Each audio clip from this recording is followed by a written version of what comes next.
ঐকমত্য কমিশনের কাছে মতামত জমা দিল বিএনপি, এনসিপি, সিপিবিও বাসদ। 166 স্প্রেডশিটের মধ্যে বেশিরভাগ একমত হলেও দ্বিমতের বিষয় নিয়ে আলোচনার কথা জানিয়েছে দলগুলো।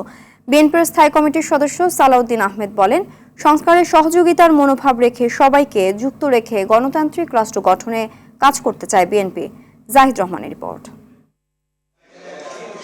জাতীয় সংসদ ভবনে ঐকমত্য কমিশনের কাছে এবার নিজ নিজ দলের মতামত জমা দিল বিএনপি, এনসিপি ও সিপিবি। আমাদের মতামত দিয়েছি। পরে বিএনপির স্থায়ী কমিটির সদস্য সালাউদ্দিন আহমেদ জানান, তাদের মতে দুর্নীতি দমন কমিশন সংস্কারের 20টির মধ্যে 11টিতে, জনপ্রশাসন সংস্কারে অর্ধেক, বিচার বিভাগ সংস্কারের প্রায় সবকটি ও নির্বাচন সংক্রান্ত 27 প্রস্তাবের বেশিরভাগই সংবিধান সংক্রান্ত।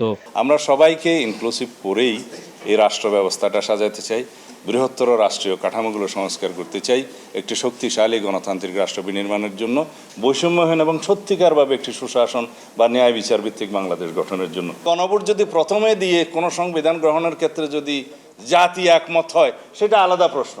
71 ও 24কে আলাদা মর্যাদায় রাখার পক্ষে বিএনপি। গণপরিষদ নির্বাচনের আগে সংসদ নির্বাচনও চায় তারা। ওনারা 1971 সালের স্বাধীনতা যুদ্ধের সাথে একই কাতারে 2024 সালের গণ অভ্যুত্থানকে নিয়ে এসছেন, যেটা আমরা মনে করি সমীচীন নয়।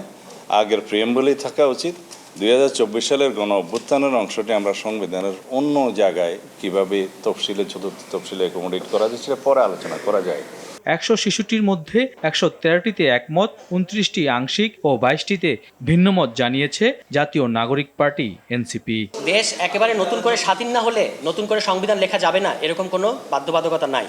আপনি দরকার পড়লে নতুন করে সংবিধান লিখতে হবে, এবং সেই ক্ষেত্রে আমাদের পজিশন হচ্ছে যে এই বিদ্যমান সংবিধান আর কোনোভাবেই গণ অভিপ্রায়কে ধারণ করে না।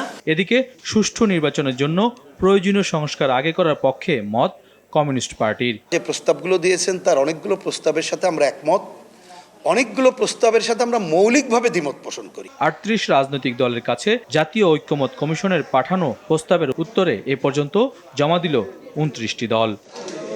জাহিদ রহমান, RTV, ঢাকা।